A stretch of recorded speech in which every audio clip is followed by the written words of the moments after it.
Euh, Bienvenue à toutes et à tous. Bonne journée mondiale du diabète, puisque nous sommes aujourd'hui le 14 novembre. J'espère que vous avez eu une belle journée et que nous allons avoir la chance de passer ce début de soirée avec vous.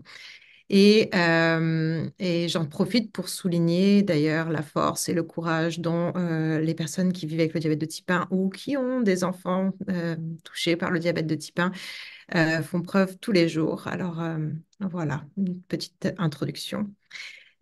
Aujourd'hui, on voulait parler de dépistage du diabète de type 1 et des avantages et des inconvénients de ce dépistage.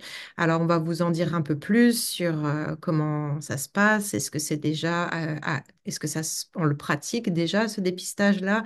Et pour ça, j'ai la chance d'être avec Ma Lebar et Domiti Dervaux ce soir et, et qui vont, c'est ça, elles vont vous partager à la fois leurs connaissances et leurs expériences sur ce thème. Je ne sais pas si toutes les personnes qui sont connectées en ce moment connaissent ou pas le registre Better. Alors, je vais juste en parler rapidement. Le projet Better est un projet de recherche canadien pour le diabète de type 1. Et parmi les choses qu'on a mis en place, il y a un registre qui est un peu comme un recensement finalement des personnes qui vivent avec le diabète de type 1 au Canada. Et en fait, on propose aux personnes de compléter un ou des questionnaires pour partager leur réalité de vie avec cette condition. Alors, ça peut être quelqu'un qui vit avec le diabète de type 1, mais également les parents dont l'enfant vit avec le diabète de type 1 peuvent participer. Et ça nous permet après de mener des recherches sur plein d'aspects en fait en lien avec la vie avec le diabète de type 1. Alors, ça peut être la santé mentale, l'utilisation des technologies, des aspects plus financiers. Bref, ça peut vraiment couvrir de nombreux aspects. Alors, il y a le lien, il y a un code QR et je vais vous mettre le lien si jamais vous n'êtes pas inscrit et que vous aimeriez participer. Je mets le lien dans la discussion. Sur ce, je vais vous parler un petit peu plus de nos conférencières ce soir. Alors, je vais commencer par Ma, le bar. Ma est titulaire d'une maîtrise en nutrition à l'Université de Montréal avec des recherches qu'elle a effectuées à l'Institut de recherche clinique de Montréal. Elle est endocrinologue d'origine française et elle se passionne pour l'utilisation des nouvelles technologies dans la gestion du diabète de type 1. Elle a fait des travaux de recherche pour explorer l'impact de ces technologies sur la glycémie, mais également sur la qualité de vie des personnes qui vivent avec le diabète de type 1. Et son projet de maîtrise, ça portait sur comparer en fait les pancréas de type commerciaux, comme par exemple Tandem avec Control IQ, mais il y a Medtronic également, avec les systèmes qu'on appelle DIY ou fait maison, comme Loop. Et en fait, elle regardait surtout l'efficacité, la sécurité et la qualité de vie en lien avec ces technologies-là. Alors, Ma, on est ravis que tu sois avec nous ce soir pour nous parler donc d'un sujet un petit peu différent qui est le dépistage. Et avec toi, il y a Domiti Dervaux. Domiti est patiente partenaire avec le projet. Donc, on mène le projet Better avec des équipes de patients partenaires, dont le but, en fait, de travailler avec eux et de s'assurer que notre projet répond bien à un besoin des personnes qui sont directement concernées par la maladie. Alors, Domiti est psychomotricienne, elle est étudiante au doctorat en sciences de la famille et elle a à cœur la recherche, l'amélioration des conditions de santé et de qualité de vie des enfants, adolescents et adultes vivant avec le diabète et de leurs proches. Et vous allez comprendre un peu mieux pourquoi. Domiti est maman d'un jeune garçon de 7 ans qui vit avec le diabète de type 1. Elle est enthousiaste d'être patiente partenaire en tant que parent pour, c'est ça, faire connaître et rayonner le projet et le registre à l'échelle québécoise et canadienne et donner la voix aux parents des enfants qui vivent avec le diabète de type 1. Voilà. Maintenant, je vais leur laisser la parole et je vais leur laisser donc vous parler du dépistage du diabète de type 1, de ses avantages et inconvénients. N'hésitez pas à poser vos questions pendant la présentation, dans la fonction Q&R. On ne peut pas donner la parole en direct. Donc, n'hésitez pas à vous servir de cette fonction pour adresser vos questions et on prendra un temps à la fin pour y répondre. Bonne présentation à tous. Merci Sarah pour cette introduction. Moi je suis Maléba, je suis endocrinologue et aujourd'hui je suis très contente de pouvoir vous parler de ce sujet qui est très intéressant, qui porte donc sur le dépistage du diabète de type 1, les avantages et les inconvénients, avec donc l'aide de Domitille Dervaux, notre patiente partenaire. Euh, donc, notre plan de match aujourd'hui, on va parler d'abord des généralités sur le diabète de type 1, ce qu'est le dépistage, les avantages et les inconvénients. On va parler un petit peu des traitements retardateurs de la maladie, des programmes de dépistage qu'il y a au Canada. Puis, on conclura par les retours d'expérience qu'on peut avoir, que ce soit moi en tant qu'endocrino, mais aussi Domiti en tant que maman de personne, d'un enfant avec un diabète de type 1. Puis, on vous parlera aussi d'un sondage un petit peu plus spécifique en lien avec cette thématique. Donc, pour commencer, un petit peu de physiopathologie très simple. D'où vient le diabète de type 1? Ben, c'est principalement une maladie d'origine auto-immune, c'est-à-dire que les cellules pancréatiques qui produisent de l'insuline, donc les fameuses cellules bêta, sont attaquées et détruites par notre propre système immunitaire. Et l'insuline, c'est une hormone qui permet de contrôler le niveau de glucose dans le sang en contrôlant en fait son entrée dans les cellules de notre corps. Le souci, c'est que nous avons besoin de glucose en continu. C'est nécessaire pour que nos cellules puissent bien fonctionner parce que c'est la principale source d'énergie. Donc, si on n'a pas d'insuline, on n'a pas de glucose dans les cellules et c'est un réel problème. Il y a plusieurs origines, plusieurs explications qui poussent donc à l'apparition de cette maladie. Et il y a principalement des facteurs qui ont été identifiés que je vous ai cités aujourd'hui. Ici, c'est d'abord les infections, notamment dans la période dans l'enfance, le terrain génétique qui est suspecté quand il y a des antécédents familiaux de diabète de type 1, par exemple, et l'environnement et l'alimentation. Donc, ce sont des éléments qui vont venir en fait enclencher la maladie sur un terrain qui est déjà favorable. Et donc ici, c'était une diapositive pour vous montrer un peu l'évolution de la maladie. Au moment du diagnostic du diabète de type 1, la maladie évolue déjà depuis quelques années. Et ça commence d'abord par un risque génétique qui concerne un certain nombre de personnes dans la population générale. Et donc les personnes qui ont un diabète de type 1 ont un risque génétique de le présenter qui est plus élevé. Mais c'est pas tous qui vont présenter une activation immunitaire, c'est-à-dire un début d'attaque ou des attaques en fait sur les cellules qui sécrètent de l'insuline. Et c'est encore moins de personnes qui vont présenter l'apparition des marqueurs de cette attaque auto-immune que sont les anticorps, les auto-anticorps. Et donc la maladie commence souvent au pré-stade 1 que vous voyez ici dans la réponse immunitaire avec un premier anticorps qui apparaît, puis un second chez une minorité de personnes et ça signe en fait l'entrée dans la maladie, le stade 1 de l'évolution du diabète de type 1. Et donc ce stade 1 est défini comme la présence de plus de deux ou plus d'auto-anticorps avec des glycémies qui restent normales jusqu'à un certain point où ces glycémies-là deviennent pathologiques et donc on commence à avoir des dysrégulations glycémiques parfois très modérée, mais suffisante pour passer en stade 2. Et puis enfin, le stade 3 qui correspond en fait à l'apparition de la maladie en tant que telle avec des dysrégulations glycémiques très importantes qui nécessitent la mise en place d'un traitement.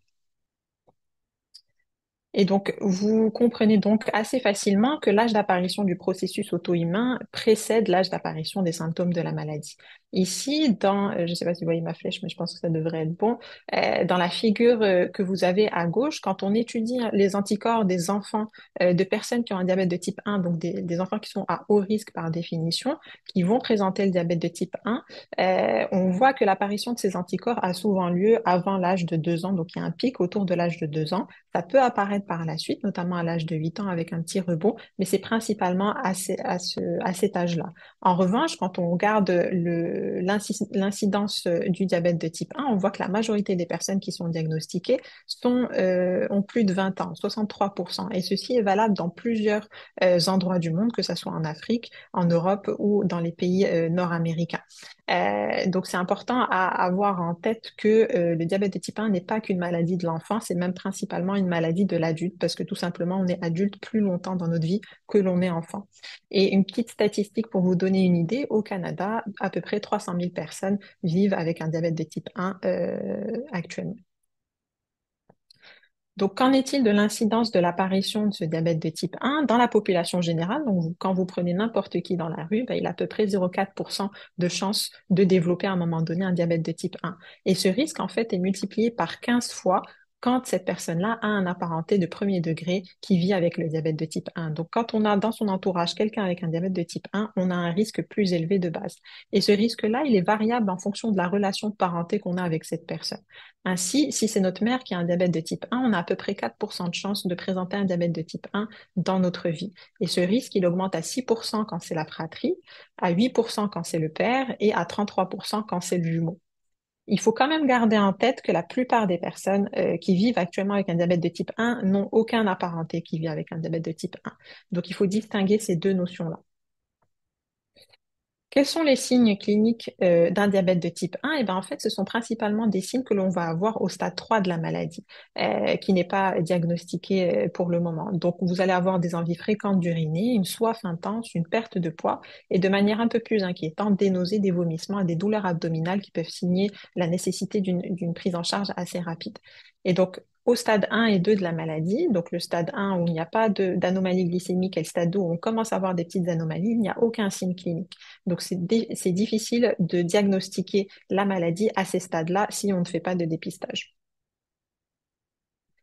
Pourquoi c'est important de s'intéresser à cette maladie? Eh ben, parce qu'elle a des conséquences à court et à long terme. Et donc, en ce qui concerne les conséquences à court terme, vous avez les hypoglycémies, donc qui sont inhérentes à l'utilisation de l'insuline. Donc, l'insuline qui est le traitement qui permet de faire baisser le niveau de glycémie dans le sang. Eh ben, parfois, il est un petit peu trop fort et il peut occasionner des symptômes en lien avec l'hypoglycémie, parfois des hypoglycémies sévères avec des pertes de connaissance. Vous avez également des hyperglycémies, des acidocétoses diabétiques, on va en parler par la suite et bien sûr le retentissement psychologique qui accompagne le diagnostic de la maladie et les premières années.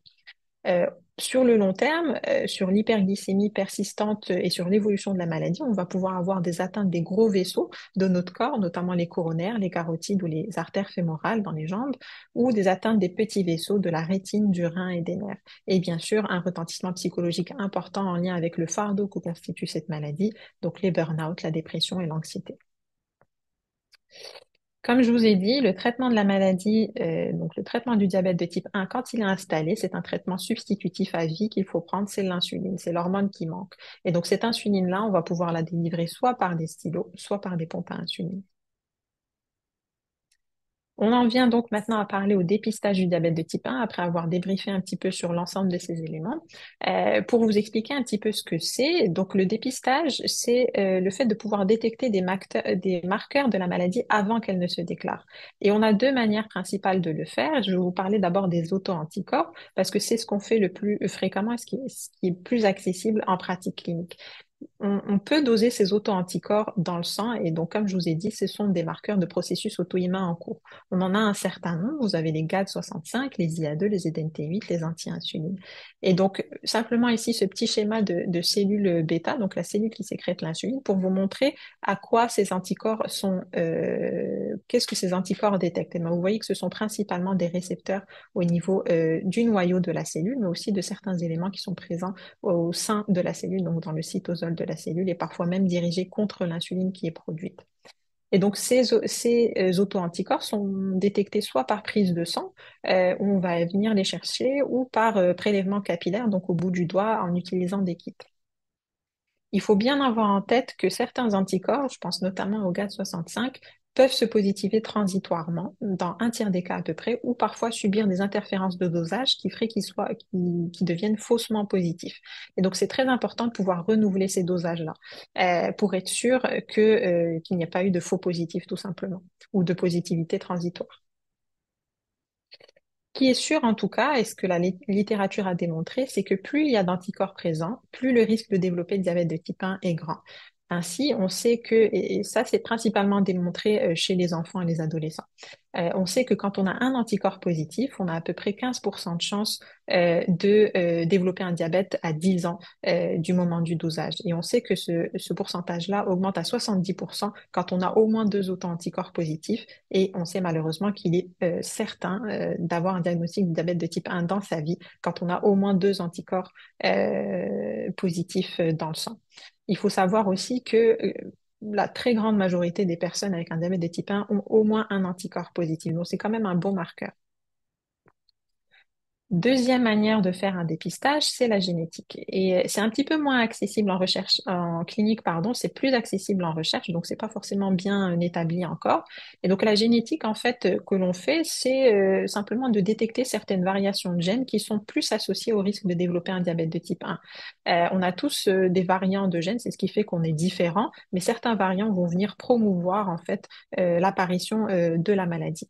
On a pu récemment développer ce qu'on appelle le Genetic Risk Score, qui est un score de risque basé sur la présence de plus de 70 gènes, de plus de 70 variants de gènes qui sont connus pour être associés à la présence d'un diabète de type 1. Et donc, le calcul de ce score génétique nous permet d'avoir une idée du risque de développer la maladie. Par contre, le souci avec ce risque, c'est qu'il a été fait et réalisé sur des données de patients principalement d'origine européenne et donc on ne peut pas reproduire ces résultats-là sur des populations, sur des personnes d'autres ethnies. Et ça, c'est un problème pour la diversité. Donc, là, vous pouvez vous poser la question, quelle est la différence entre le dépistage et le diagnostic? Il faut bien les distinguer parce que le dépistage, on recherche des marqueurs de développer la maladie. Donc, on évalue un risque, que ce soit par les auto-anticorps ou par la génétique. Mais on ne sait pas quand est-ce que la maladie va se développer. On ne sait même pas si elle va se développer. Je pense notamment au cas où on n'a qu'un seul anticorps positif. Et donc, à ce moment-là, on se pose la question de est-ce que c'est possible, est-ce que c'est bien de mettre en place un traitement retardateur ou curateur, on va en parler par la suite, à ce stade de la maladie. Par contre, quand on a un diagnostic, c'est que la maladie est déjà présente. On a déjà des anomalies glycémiques qui sont en place et il faut qu'on traite. Le traitement n'est pas négociable, en fait. Il faut traiter en donnant de l'insuline. Donc, on va parler un petit peu des avantages du dépistage du diabète de type 1 et un des avantages majeurs, c'est de pouvoir détecter la maladie avant l'apparition des symptômes qui peuvent parfois être sévères. Je pense notamment à l'acidocétose diabétique dont vous avez peut-être entendu parler. Je vous explique simplement ce que c'est. Donc, le glucose qui ne peut pas rentrer dans les cellules parce qu'il n'y a pas cette fameuse clé qui est l'insuline pour le faire rentrer, va obliger les cellules à puiser dans d'autres sources d'énergie, notamment les acides gras, le gras en fait en général, pour pouvoir produire de l'énergie. Mais le fait d'utiliser cette source d'énergie que sont les acides gras va engendrer des déchets toxiques qui sont acides et qu'on appelle les cétones. Et c'est ça le problème. Et on sait que, alors ça peut être très variable d'un pays à l'autre, mais on sait qu'à peu près 30 à 50% des enfants vont débuter leur diabète de type 1 par une acidocétose diabétique. On sait aussi que beaucoup des décès qui surviennent dans l'enfance en lien avec le diabète de type 1 est lié à ces acidocétoses, surtout chez les jeunes enfants. Une donnée que je vous ai pas mis là sur ces diapositives, mais c'est important aussi de savoir que la mortalité en lien avec une acidocétose est faible. On est autour des 1%. Mais ça n'empêche que ça peut avoir un retentissement au long cours, on va le voir par la suite. Et dans les études qui ont recherché si le dépistage avait un impact sur l'incidence de ces acidocétoses, eh ben, on a remarqué qu'on a pu faire baisser ce risque à 4%, ce qui n'est pas négligeable.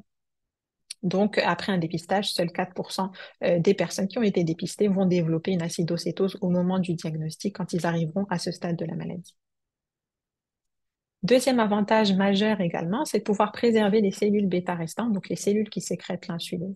On sait que le fait d'être en acidocétose, l'amaigrissement qui vient aussi, qui fait partie des symptômes de déclenchement de la maladie, la dénutrition, ben, tout ça, ça va être des éléments qui vont venir altérer les cellules bêta restantes. Parce qu'on sait qu'au moment du diagnostic du diabète, on a quelques petites cellules qui continuent à fonctionner suffisamment pour avoir un tout petit peu d'insuline. Et le fait d'avoir ce petit peu d'insuline, en fait, au final, permet d'avoir un meilleur équilibre du diabète initialement et de présenter donc moins de risques de complications à long terme et aussi d'éviter un certain nombre de complications comme l'hypoglycémie. Ici, dans le schéma dans la figure que je vous ai mis à droite, vous pouvez voir que donc en rouge, vous avez les personnes qui ont débuté leur diabète de type 1 avec une acidocétose. En noir, les personnes qui n'ont pas fait d'acidocétose au moment du diagnostic. Et donc, sur un suivi de 15 ans, vous pouvez voir que les personnes qui ont eu une acidocétose initiale, ben, ils ont une hémoglobine glycée moins bonne que ceux qui n'en ont pas fait à peu près de 1%.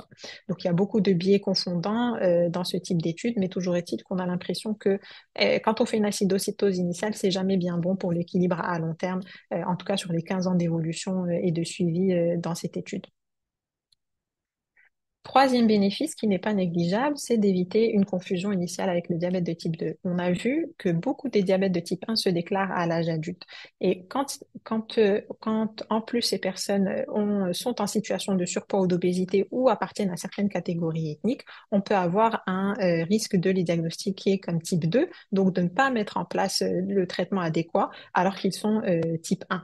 Et ça peut arriver chez 40% des personnes avec un diabète de type 1 qui sont diagnostiquées à plus de 30 ans et qui sont diagnostiqués à tort, en fait, comme diabète de type 2 et qui n'ont pas le traitement requis à temps. Et ça pose des problèmes en termes de prise en charge.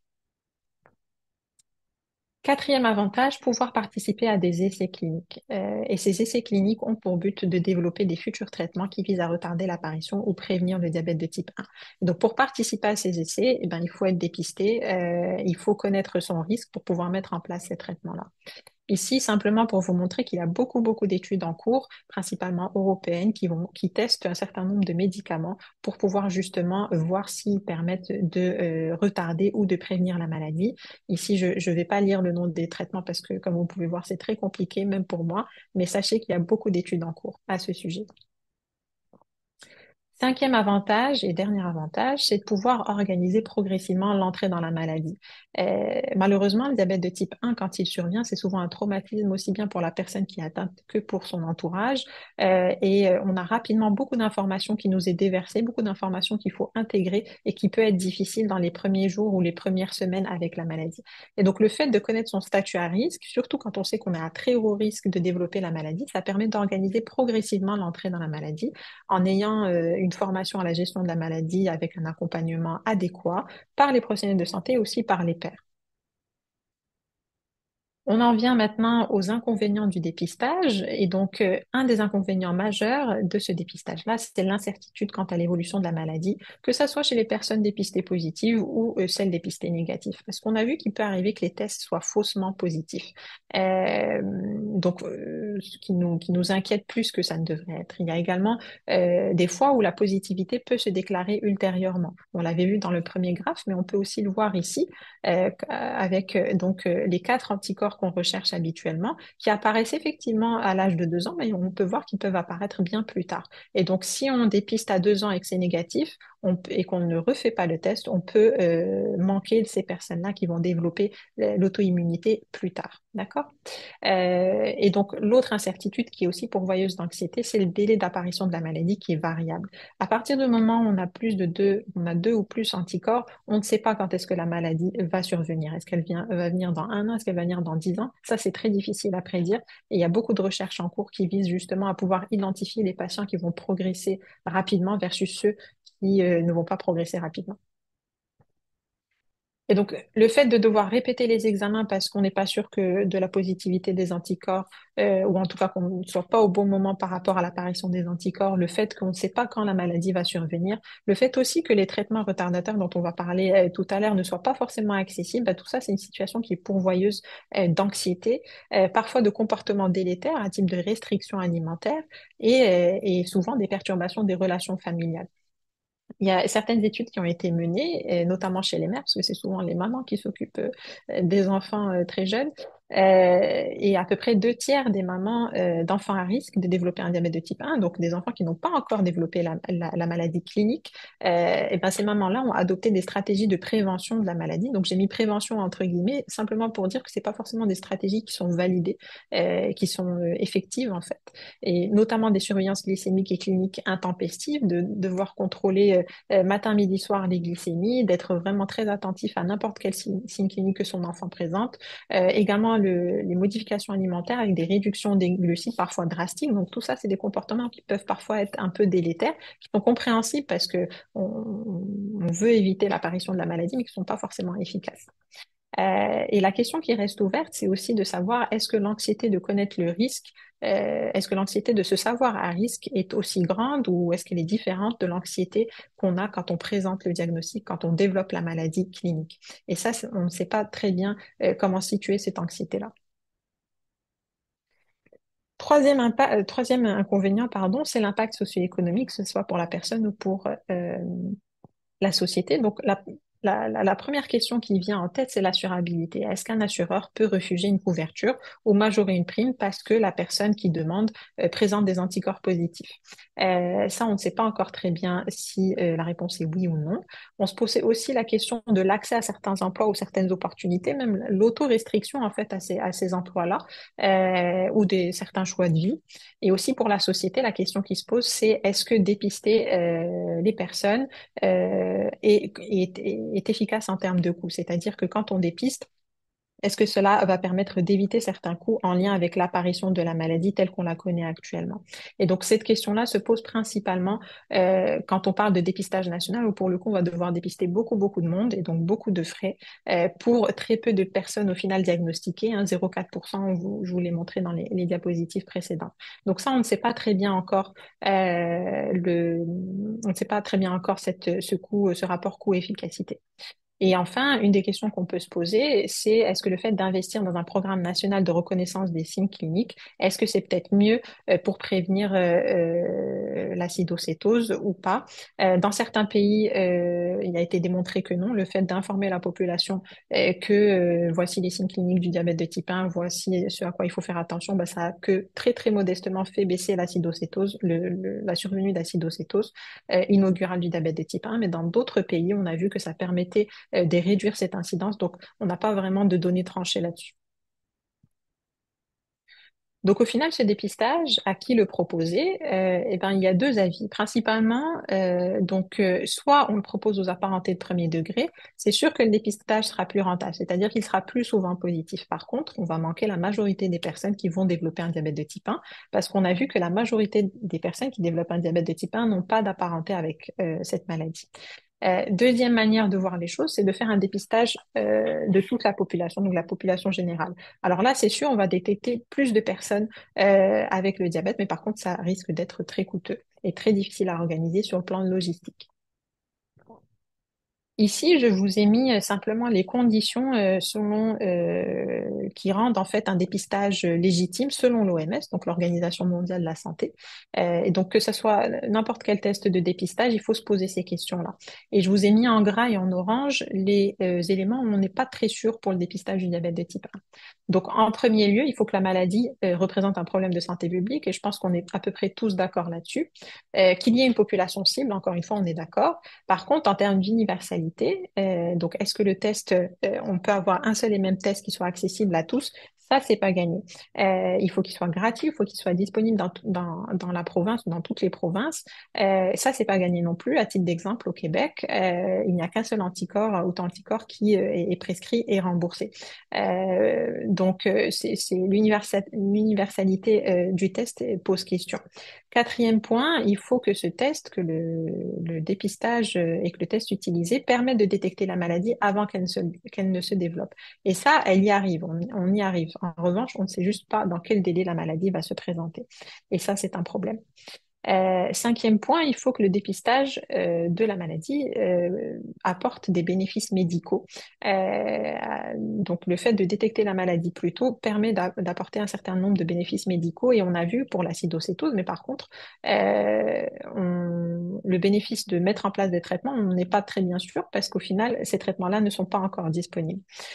Donc, on pourra avoir des bénéfices sur la prévention de l'acidocétose, mais sur le reste, on est un petit peu moins outillé. Sixième point, l'équilibre économique, on en a parlé. Il ne faut pas que le coût du dépistage soit supérieur aux dépenses potentielles liées à la maladie quand elle se déclare. Septième point, la sensibilité et la spécificité du test. Il faut que le test du dépistage qui est utilisé puisse détecter la maladie correctement et puisse prédire l'apparition de la maladie. C'est le cas, mais il y a quand même des faux positifs et des positivités transitoires qui rendent ce point-là un peu plus compliqué. Huitième point, il faut minimiser les risques potentiels à ce dépistage. Alors oui, à ce dépistage ou au non-dépistage. Alors oui, quand on ne dépiste pas, on fait plus d'acidocétose, mais par contre, quand on dépiste, il peut y avoir un certain impact psychologique qui n'est pas négligeable, qui n'est pas très bien étudié, que sont l'anxiété, la stigmatisation et ainsi de suite. Et enfin, il faut que le choix de se faire dépister soit éclairé, et ça, c'est notre job en tant que professionnel de santé, de bien communiquer l'ensemble de ces informations. Donc, après toutes ces informations que je vous ai délivrées, allez-vous ou n'allez-vous pas prendre le train du dépistage? Si vous ne souhaitez pas vous faire dépister, vous préférez marcher, et vous ne voulez pas connaître votre statut immunologique, c'est OK, c'est votre choix, il n'y a pas de souci. Par contre, si vous voulez vous dépister, à ce moment-là, il faudra qu'on se retrouve à la gare. Et quand vous vous faites dépister, il se peut que vous n'ayez pas d'anticorps. À ce moment-là, soit on refait le test, si on a des raisons de penser que le test peut être faussement rassurant, soit vous êtes tranquille, vous allez marcher avec votre collègue. Si par contre, vous avez un ou plusieurs anticorps, à ce moment-là, il va falloir monter dans le train. Et ce train-là, pour l'instant, ben, il emmène sur une destination qui est le diabète en tant que maladie.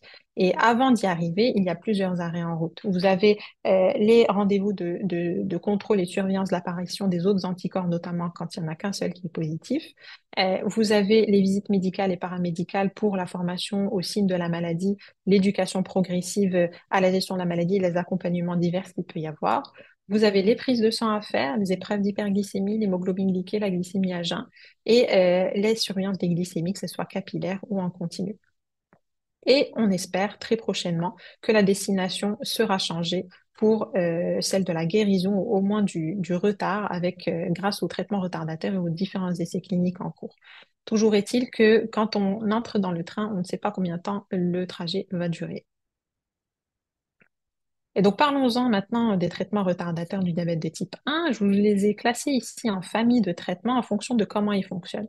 Vous avez les thérapies immunomodulatrices, c'est-à-dire des traitements qui vont venir calmer un petit peu le feu de l'auto-immunité et donc calmer l'attaque auto-immune qu'il y a sur les cellules bêta. Et donc, principalement, alors pas principalement, mais en tout cas celui dont on entend plus parler, c'est le teplizumab qui est approuvé aux États-Unis. Vous en avez un paquet d'autres. Vous avez la deuxième famille de traitements que sont les thérapies protectrices des cellules bêta qui vont venir en fait réduire l'inflammation qu'il y a autour de ces cellules bêta pour qu'elles puissent mieux fonctionner. Et donc vous avez en tête de file le verapamil qui est initialement un traitement antihypertenseur.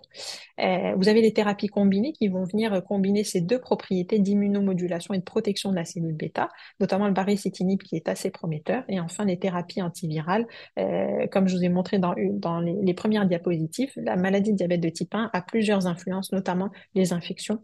Et donc c'est pour ça que des thérapies antivirales peuvent fonctionner dans cette pathologie-là. Et donc il faut bien garder en tête, par contre, qu'aucun de ces traitements, pour l'instant, ne permet la rémission durable du diabète de type 1. Ils permettent de retarder son apparition, mais par contre, il n'y en a aucun qui permet de guérir. On espère que ça va arriver dans les prochaines années.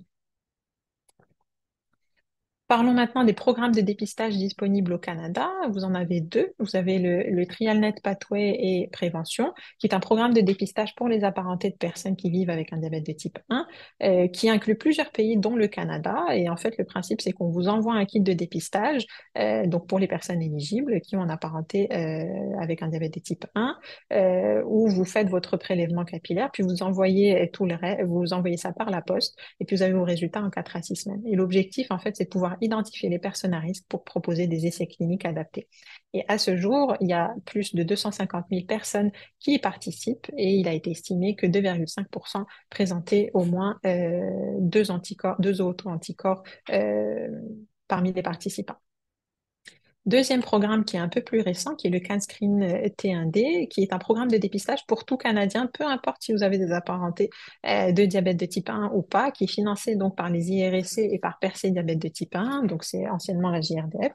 Et donc ce projet-là, ce programme-là vise à alimenter en fait des réflexions sur les manques, sur la faisabilité des tests, l'acceptabilité, les risques chez les minorités, qui sont souvent pas forcément bien étudiés, qui sont pas forcément bien étudiés. Et donc, j'arrive à la dernière partie, qui sera plutôt nos retours d'expérience. Donc, je vais débuter, puis après, je donnerai la parole à Domitil. Donc, mon expérience en tant que professionnelle de santé. Je vais vous parler d'une consultation que j'ai eue fin 2023, à l'époque où on commençait à parler un petit peu de dépistage, mais sans plus, en tout cas en France. Donc, je vous parlais d'une femme de 25 ans dont le père vit avec un diabète de type 1 et qui est venue me voir parce qu'elle souhaitait connaître son statut immunologique. Quand je l'ai vue, pas de problème, on dépiste. On a fait le dépistage et malheureusement, elle a deux auto-anticorps qui sont positifs. Par contre, les marqueurs glycémiques sont normaux, c'est-à-dire qu'il n'y a pas d'anomalie glycémique, donc on est au stade 1 de la maladie du diabète de type 1.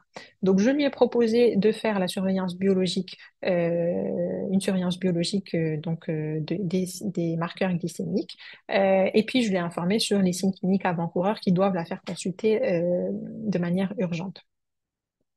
Et donc, je la vois pour une deuxième consultation mi-2024, un peu pour faire le suivi des choses. Et puis, heureusement, elle n'a pas développé la maladie et les marqueurs glycémiques sont normaux. Mais par contre, elle me fait part d'un certain nombre d'éléments que j'avais pas vu venir. Elle me fait part d'une appréhension lors de ses repas. Elle se pose la question régulièrement à tous ses repas, est-ce que cet aliment-là ne risque pas de faire monter ma glycémie? Elle m'a aussi dit qu'elle a spontanément réduit sa consommation de glucides. Deuxième chose, elle appréhende beaucoup la réalisation des prises de sang que j'avais demandées parce qu'elle n'a pas envie de savoir, elle n'a pas envie de recevoir de mauvaises nouvelles. Elle a même retardé son injection, sa vaccination pour la grippe parce qu'elle avait peur que la vaccination engendre l'activation de la maladie et donc le passage au stade 2 puis le stade 3. L'autre chose aussi dont elle m'a fait part, c'est que elle écoutait plus son corps. C'est-à-dire qu'il y avait des périodes où elle avait plus soif, où elle avait perdu peut-être un petit peu de poids, et elle se posait la question si la maladie n'était pas en train de se déclarer. Et donc ça, c'était un peu une épée de Damoclès sur sa tête. Et enfin, et c'est peut-être un petit peu ce qui est le plus préoccupant, c'est qu'elle a des difficultés à se projeter dans le futur. Elle voulait voyager, elle voulait faire le tour du monde, mais elle a retardé, elle l'a pas fait, ou en tout cas pas encore, parce qu'elle a peur de déclarer la maladie pendant son voyage. Elle commence à penser grossesse, mais elle se pose la question si c'est bien raisonnable à ce stade de la maladie. Et enfin, elle se posait aussi la question de est-ce qu'il fallait qu'elle déclare son statut à risque auprès de son assurance ou auprès de son travail.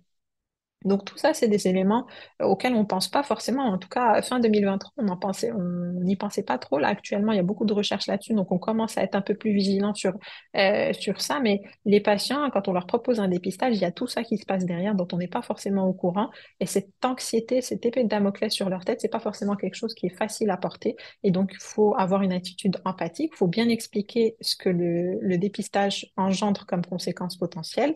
Il faut bien sûr apporter un support adéquat chez cette patiente. Moi, j'avais la chance d'être dans un centre où il y avait une psychologue qui était vraiment que pour nos patients. Et ben, elle a pu avoir un suivi psychologique. On a pu rapprocher les consultations pour discuter, pour réassurer. Et ça s'est bien passé. Mais c'est important d'avoir ça en tête. Et donc là, je laisse la parole à Domiti qui va nous parler de son expérience en tant que maman d'un petit garçon avec un diabète de type 1. Domiti, Merci c'est à Maha, toi. merci beaucoup. Ben, je commencerai par, en cette journée mondiale du diabète, par remercier toute l'équipe de Better et tous les chercheurs, puis également toutes les personnes qui sont là ce soir avec nous. Moi, donc, je suis maman d'un garçon qui a un diabète de type 1 depuis 4 ans. Donc, on n'a pas eu de dépistage, on n'avait pas fait de dépistage parce que personne dans nos familles ont le diabète de type 1. Ça a été vraiment euh, un diagnostic qu'on a reçu, qui a mis quand même un peu de temps avant d'être donné. Pourquoi? Parce que les signes étaient là, mais ressemblaient à une gastro. Donc, les premiers diagnostics qu'on a eus, c'était plus une gastro. Puis, moi étant inquiète, on a continué les consultations pour finalement avoir le choc du diagnostic. Hein. On a fini en ambulance et l'hospitalisation. Tout nous a permis après de mettre en place les adaptations puis le traitement adapté pour lui. Mais ça a été vraiment comme quand on lance une roche dans un lac, une onde de choc. Donc, on a dû s'ajuster. Il y a un très beau livre sur les maladies chroniques qui le dit. C'est injuste, mais on s'ajuste. On a fait face à des adaptations. Puis, pour venir plus spécifiquement au sujet de ce soir sur le dépistage, donc, après avoir s'être adapté, on a réfléchi à est-ce qu'on se fait dépister ou pas, sachant qu'on est plus à risque, un petit peu plus à risque que le reste de la population, vu que notre fils est diabétique. Donc, on a pris une décision d'abord pour moi et mon conjoint. Donc, on a choisi de se faire dépister. On y est allé avec TrialNet. Donc, comment ça fonctionnait concrètement? C'est vraiment qu'on a reçu par la poste la trousse. C'est possible aussi de le faire en présentiel. Nous, on habite loin en région, donc on a décidé de le faire en recevant la trousse de façon autonome. C'était quand même soutenant de le faire à deux. Donc, comment ça fonctionne? En fait, on prélève du sang sur notre doigt. Puis, on envoie le tout et on reçoit les résultats un petit peu plus tard. Donc, nous, ça s'est avéré négatif pour nous deux. Mais c'est sûr que c'est toute une réflexion qui s'est engendrée aussi, hein.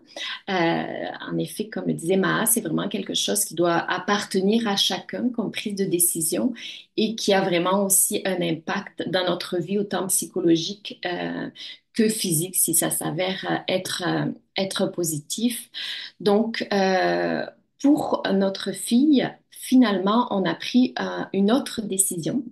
On a pris le choix, en fait, on a fait le choix avec elle. On a essayé de lui donner de l'information pour vraiment qu'elle puisse prendre sa décision. Puis c'est quelque chose qui, je pense, va évoluer aussi dans le temps. Mais pour l'instant, on lui a pas fait faire le dépistage. Elle nous a dit qu'elle préférait être comme les autres. C'est une jeune adolescente et qu'elle voulait pas savoir. Puis, elle nous a dit que si, c'est surtout en lien avec le stress et l'angoisse, que si elle savait qu'elle allait déclarer le diabète, ça lui procurait beaucoup de stress, comme on peut le comprendre et on le sait. Puis, elle nous disait que si j'ai le diabète, elle prendrait le temps d'apprendre à vivre avec et à devenir autonome, comme elle voit son frère apprendre à le faire au fil du temps.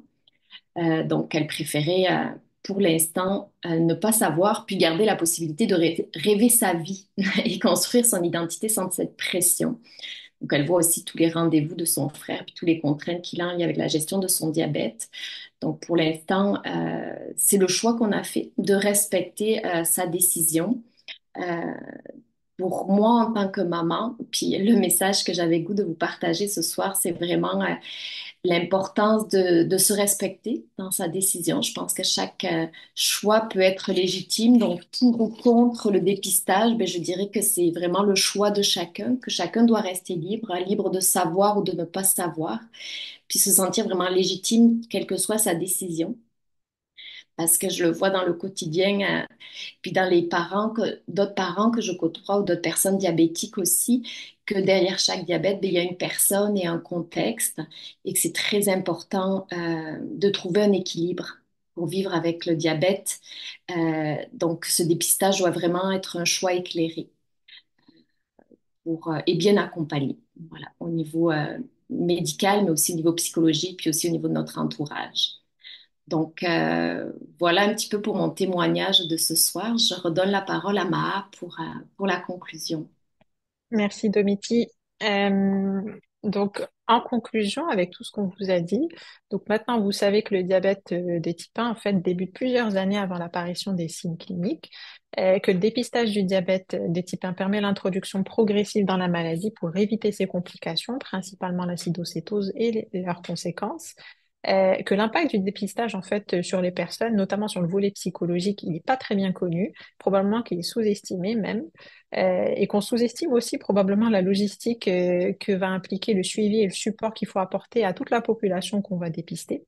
Et donc c'est quelque chose qu'il faut organiser et définir et que pour l'instant, il n'y a pas de cure, mais des traitements retardateurs prometteurs. Et le fin mot de l'histoire, comme Domiti l'a très justement dit, c'est qu'en définitive, ça doit rester un choix personnel et que vous serez soutenu, peu importe votre choix, ça c'est certain. Donc, Et on a fini pour... Pardon, Domiti, tu voulais... j'ajouterais juste ma fille m'a rajouté, parce que je l'ai préparée avec elle aussi pour avoir son avis, puis elle m'a rajouté avant-hier, si on trouve un traitement, maman, par contre, s'il y a un traitement qui annule la maladie, je ferai le dépistage. Hmm, ouais. Voilà, pour une petite note Effectivement, là, d'espoir. c'est ce qui pose un petit peu question dans le dépistage parfois, c'est qu'on n'a pas forcément de traitement qui soit disponible et qui permette justement de vraiment mettre le diabète en rémission. Mais on a beaucoup d'espoir que ça arrive là dans les 10 prochaines années. Pour finir, je voulais simplement vous proposer de participer à ce sondage pour nous dire un petit peu ce que vous pensez, vous, du dépistage. Que ce soit vous en tant que personne qui vit avec un diabète de type 1 ou si jamais vous êtes un parent proche de quelqu'un qui en est atteint. Donc, c'est un sondage qui vise à connaître votre avis sur la question. Ça prend à peu près 30 minutes et puis il y a un petit prix à gagner qui sera tiré. Donc, vous pouvez soit scanner le QR code que vous avez ici, soit Sarah Hague va vous mettre le lien du questionnaire dans la conversation. Et donc, je vais laisser peut-être 2, 3 secondes pour scanner, mais sinon Sarah mettra le lien. C'est déjà fait. J'ai mis le lien Ah bah top. normalement, est accessible. Et donc, on a fini. On est ouvert pour vos questions qui, je suis sûre, seront très intéressantes. Merci beaucoup pour la présentation. C'était à la fois très clair et je pense que c'était important aussi de faire le point justement sur c'est quoi les bons côtés en fait de ce dépistage et puis c'est quoi aussi les choses auxquelles on pense peut-être pas forcément au premier abord et je pense qu'ils sont c'est ça à considérer tout au moins. Et on a la chance ici, en fait, il y a déjà des pays, en Italie, maintenant le dépistage est rendu obligatoire pour toute la population. Donc, je ne sais plus en bas de quel âge, mais la plupart des enfants, en fait, même tous les enfants doivent se faire dépister pour le diabète de type 1. Alors, il n'y a plus vraiment cette espèce de choix qu'on a encore ici c'est ça, de le faire ou de ne pas le faire. Alors, c'est ça, J'ai une question ici qui disait, j'imagine qu'on peut aller voir sur le site de TrailNet la façon de procéder. Peut-être Domiti, toi qui l'as fait, j'imagine que ça doit pas être très compliqué. Oui, tout à fait. Il y a vraiment toutes les instructions sur le site, puis il y a une personne après qui rentre en contact avec vous afin de voir dans quel choix, est-ce que c'est en présentiel, est-ce que vous allez faire un prélèvement quelque part ou est-ce que vous recevez la trousse. Donc, il y a plusieurs alternatives, mais tout est expliqué sur leur site.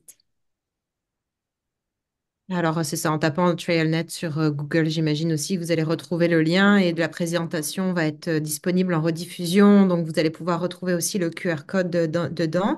Il y a quelqu'un qui demandait où était le lien. Je pense que c'est le lien du sondage. Peut-être, Maas, je ne sais pas si tu veux remettre la Ouais, diapositive. je vais Et, le remettre. et sinon, vous devriez pouvoir la trouver dans la partie discutée du Zoom en espérant que ça fonctionne bien. Moi, je le vois et normalement, vous devriez le voir aussi. C'est ça, il y avait des remerciements et des personnes qui trouvaient que c'était très clair. Alors, je transmets. Je ne sais pas s'il y a d'autres questions ou même je sais pas, des gens qui veulent partager leur avis ou sur le dépistage, le faire ou pas. Sinon, c'est ça. Je vois qu'il est 18h45, donc nous avons normalement atteint l'heure de fin de cette présentation. Fait que s'il n'y a pas d'autres questions, je vais souhaiter à tout le monde une bonne soirée. Je rappelle encore que la rediffusion sera accessible sur notre site internet avec toutes nos autres rediffusions. Puis merci d'avoir participé avec nous à cette soirée.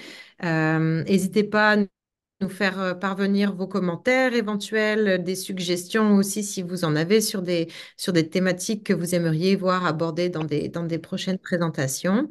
Et un petit mot pour terminer aussi, si vous n'êtes pas encore inscrit au registre ou que c'est ça, vous n'avez pas encore inscrit votre enfant, si c'est votre enfant qui est concerné par le diabète de type 1, ben, n'hésitez pas à le faire. On a besoin